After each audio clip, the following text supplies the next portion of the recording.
Hello everybody, it's Calxiyn here. If you guys enjoyed this video, remember that you guys should patron over on Patreon or join our Discord server. So today, I know that Hunter hates when I talk about the music, but that's what we're doing. We're talking about... Well, you know what the nice thing about the music is? What? You talk a lot and I talk a little, so okay. Let's go. So I'm basically going to talk about double meanings in From Shadows today. We haven't heard another version of this since the Volume 1, but I think that it's still very much relevant. And so basically what I'm gonna do is go line by line and explain the comparisons that I'm making. That's how I like to do them. I know a lot of other YouTubers have done song analysis. I also like looking at chord progression, if you guys don't know. Like, there's a very talented person on YouTube that did basically a chord progression in Hamilton video, and that kind of really inspired me in my life. And so I hope that y'all aren't like, you're stealing from Eruption Fang, or whoever does the song analysis nowadays, or whatever. This is just kind of my own... analysis before they were song analysis. That's true. But nobody's gonna remember that. Okay. Anyway, so, fuck 'em nonetheless. Let's start at the beginning. So, from shadows, we'll descend upon the world and take back what you stole. From shadows, we'll reclaim our destiny, set our future free, and we'll rise, we'll rise. So that is the first, sort of chunk of the song. And so basically what I want to compare this to is obviously that Blake and Adam in volume 1, quote unquote, or whatever you want to call it, in volume 1 on the volume 1 soundtrack, that is them singing, that is something that they both believe, is that, you know, they're taking back everything that humans stole from them. They'll reclaim their freedom, they'll reclaim their destiny, all of that stuff. And so obviously that's Blake and Adam and sort of the radical ideals that Adam brings to the table, and Blake sort of echoing in them in that sense. And so that's pretty evident. And so where the comparison comes in for me is that now in the most recent episode you have the Faunus coming from Shadows to take back what Adam stole from them, because Blake makes a very good point in her speech that Adam is deciding their future if they don't speak up, and you see that reflected in this song, which is, you know, set our future free, right? And so that also applies to the Faunus army, in my opinion, because that is something that Blake says. Like, if you let him decide, like, you're letting him decide your future and your destinies. And again, taking back what you stole, that would be more in reference to, I think, that Adam has stolen the White Fang from Sienna, and Sienna, not that she was all sunshine and rainbows or anything, but she definitely didn't want to enslave the human race. You know what I mean? I love how that's, like, the barrier to a crappy person. Like, not that, you know, global politics has ever been, you know, wonderful, but, hey, at least she's not genocidal. Yeah, you know? So that's basically what I'm saying in that regard, is that, Gira's kind of, and Blake, they're coming back to retake the White Fang in a sense. Alright, and so are you with me so far, Hunter? What do you think of what I've already said? I thought, you know, I feel like I've been lied to, because I thought I wouldn't have to speak. I agree. I feel if what you have said have been practical and reasonable, and I am being vague. Please continue. Okay. So this says, the next line that I'm looking at, I'm gonna be jumping back and forth between, the album lyrics and then also, the lyrics from the single, so I'm just gonna jump down a little bit. So they say, born with no life in a subterranean homesick blues. No, subjugation. Subjugation. Subjugation. You see, you can't say it either. No, what's wrong with you were us? fucking me up. I don't know. Sorry. I can say subjugation. Stripped of all our rights, just a lesser being crushed by cruel, ruthless human rule. And so, obviously, again, in the original song, that was referencing what Blake and Adam thought of humans, but I think in terms of the sort of, I'm gonna just call them the menagerie army from this point. In terms of the menagerie army, I feel like this is pretty similar, if that makes sense. Like, they're saying that you know, they felt like that they were subjugated. Obviously, Menagerie was quote-unquote given to the Faunus, but it's pretty evident that Menagerie is very much like Australia, where we just send people that we don't want over to Australia, and that's it. And like so, Mel like, Gibson. It's not that the Faunus necessarily got to choose to be in Menagerie. It's more like they were all sent there, right? So treated like a worthless animal. Again, this is talking about the past protests. This is why the people in Menagerie don't want to fight. They've been fighting all their lives. They came to Menagerie for peace. And so that's what I feel like these lines are referring to. That in the past they've been crushed by humans, and so they no longer want to fight anymore. And so this is sort of going back to when Blake was trying to get people to fight for them, right? So it's not something that's currently happening in the present, but that was their thought process in the past, is that they've been treated like animals, they've been stripped of their rights, like they just want to stay in menagerie and fucking chill. They don't want to fight in your stupid-ass war. And upon occasion also, fuck. And so I feel like that is what that's referring to. Like, obviously, it's what Adam thinks about humans and what Blake thought. That was very radical, but these are... The way I see it for the Menagerie army is just that they're very tired people, and they just kind of want to let it go. You know what I mean? And so, Hunter, if you want to... Remember back in the days of, like, 2012, 13? I must say 14. I don't know what you're gonna say. When, like, Frozen was fucking everywhere, and if someone would say "Let It Go," and they would start singing those first bars, and it'd be terrible. Yeah, I just got reminded of that because you said "Let It Go." What? No, I didn't. Yes, you did. Let go, or you said "Let go," or I think you said "Let It Go." They know if you said "Let It or Go" or not. That, or I'm just talking a bunch of nonsense. You are. So, what do you think of what I just said? You said I wouldn't have to talk. I you lied. Never did, but. I feel if though there was a silent Your contract. granny lied. I'd rather be shiny. Okay, anyway, sorry. So, yeah. Whatever you said, I agree, because I was paying attention. Okay. Continue. So this is another line, or another, chunk. So, when it started, all we wanted was a chance to live our lives. Now in darkness, taking everything we want, and we will rise, we'll rise, we'll rise. And so then that just replays, the course again after that, I should say. So I do have something to say about the thing you just said earlier. Not that thing, but the thing previous that I didn't have anything to say. I feel like that's entirely true about most populations and like in militaristic regimes. Most people just want to hang out, I'd imagine. Most people are not vicious.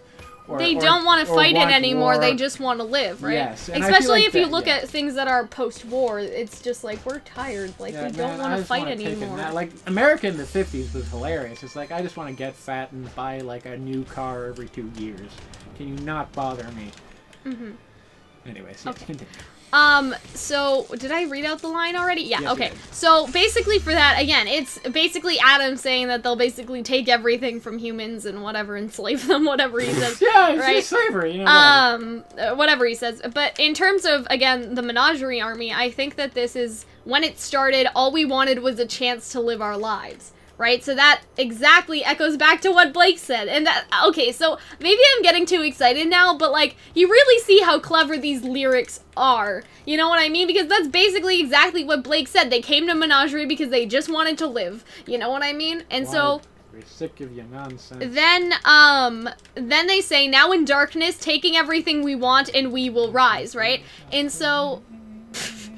Sorry, you reminded me of it. In regards to that sort of in regards to that sort of line, I think that the now in darkness refers to when Blake's house is burning down, basically, right? Because they are literally in the dark except for the giant flame in front of them. And again, in the darkness, when they are about to confront Adam, they are deciding that they will take everything that they want and will rise up against Adam. And so that's how, again, I feel like it contrasts with the Menagerie population and then with the original meaning of the song, which was, again, Blake and Adam just talking about how they wanted to fuck everybody over. So, Hunter, anything about that? Not particularly. Okay. So this says, above the darkness and the shame, above the torture and the pain, above the ridicule and hate, above the binding of our fate. So, I think that this can be taken, I don't know, it's weird to try to explain this one personally. How I see this, though, is that Blake and them are saying...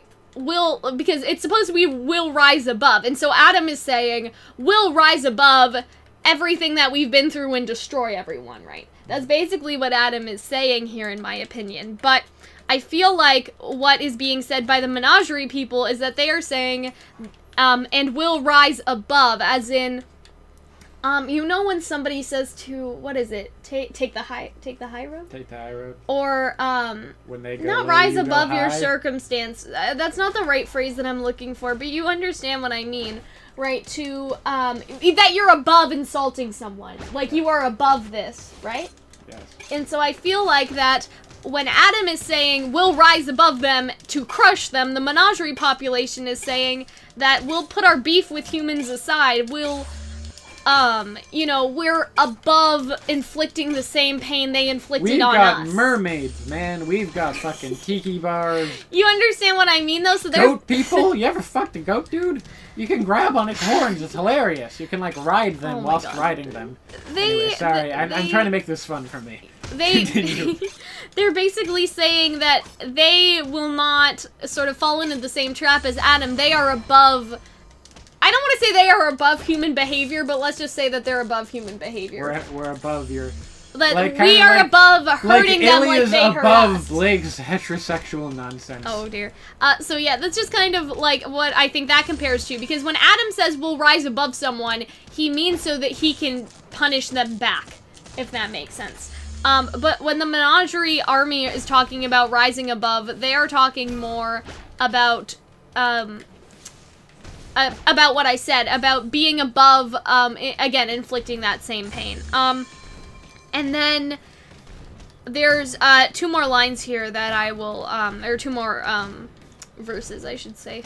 2 more chunks that I'll go over. So call us liars, degenerates and killers, psychos, heartless, insane criminals, stupid mutts, and nothing but pure evil. Primal bloodshed is all that's left to do. And so I feel like that really, that line is sort of, in terms of Adam, it's obvious that Adam and Blake feel like that they have been sort of called that all their life, and that's not true.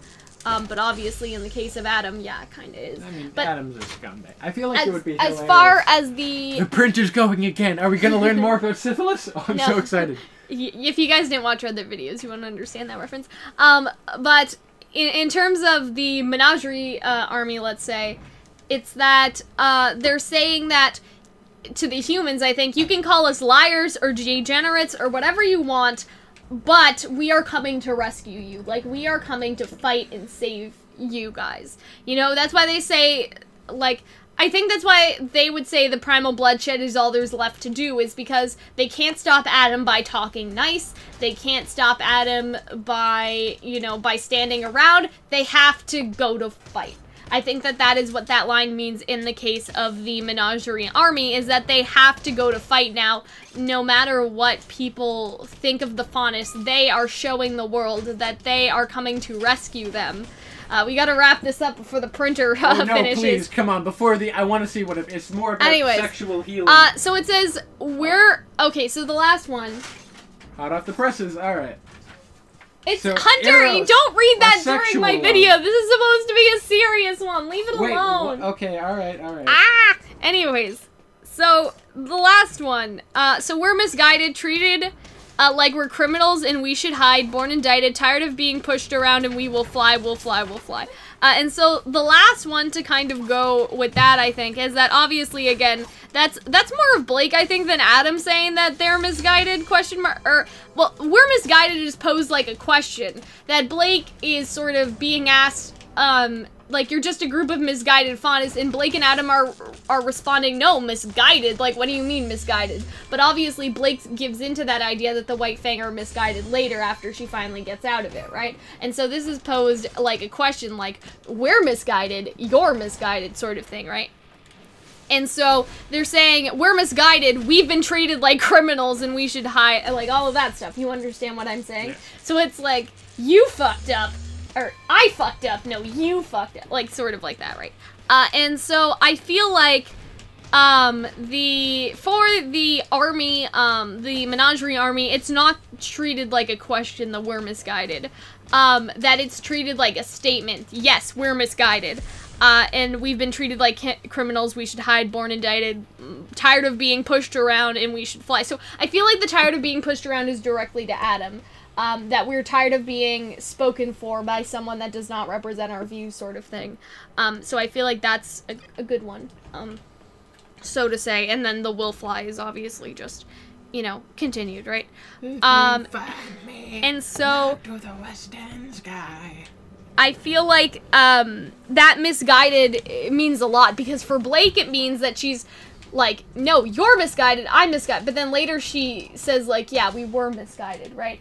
But for the people of Menagerie, I feel like Blake said this in her speech, but she said something along the lines of that faunus are capable of the exact same shit as humans are, but none of us would point that out. And so I think that's where the misguided line really comes from, if that makes sense. Is Blake kind of calling out the faunus for looking the other way, let's say, when faunus commit acts of violence that they are attacking humans for in the same. So that's kind of what that chunk has to deal with. Now, the other two lines are just, from shadows will descend upon the world, from shadows will reclaim our destiny. And I feel like that's so powerful as a last line, because I feel like that's almost like the Menagerie citizens getting the last word against Adam, because Adam in the last part is saying from shadows will descend upon the world, but then the Menagerie people are saying from shadows will reclaim our destiny. Like, no, Adam, like, you've lost, right? And so I feel like that's the last piece of dialogue there. So Hunter, do you have anything else to say about sort of everything that I've already said? I'm really proud of this one. I've thought about this for a while, but I wanted a good time to put it out. Oh, well, I'm so I hope that you guys enjoyed that this. Crashed it and made it terrible. It's okay. I forgive you. But do you have anything that you want to add, or no? So oftentimes in the past I've made fun of you because I haven't given him as much of a crap about, you know, RWBY's music as other aspects. But this episode especially, I felt the music was particularly strong. It was one of the few times in the show where I felt like, okay, this music is important. And, like, not for nothing, as Hunter would say, but I think that in terms of the instrumental tracks, From Shadows was definitely playing, but there was also Ilya's Smile theme that was playing when she was out, and I'd like to do an entire video on that. The problem is the soundtrack isn't out yet. Like, basically, when the soundtrack is out, this channel is Song Analysis Central. So I hope that y'all come back for that. If you like me trying to do a serious video and then Hunter attempting to entertain. But yeah, I hope that you guys enjoyed this one. I mean, you're not untrue, but also, you know, it hurts. I worked really hard on it, and so I hope that you guys enjoyed this. Listen, it's not my fault your sister is, like, printing shit for some sort of religion STD class project, thing yeah. about STDs and, like, different types of love. They had Eros, which I'm pretty sure was also used. It was like sexual love, but it was also like the type of love where like a master would bone his student, which was always a dude. Yikes. Yeah, I mean, life is hard. And so is that guy. Oh my god. You know, anyway, Socrates had to get it somewhere. Again, I hope that you guys enjoyed this, and we will see you later. Bye, guys.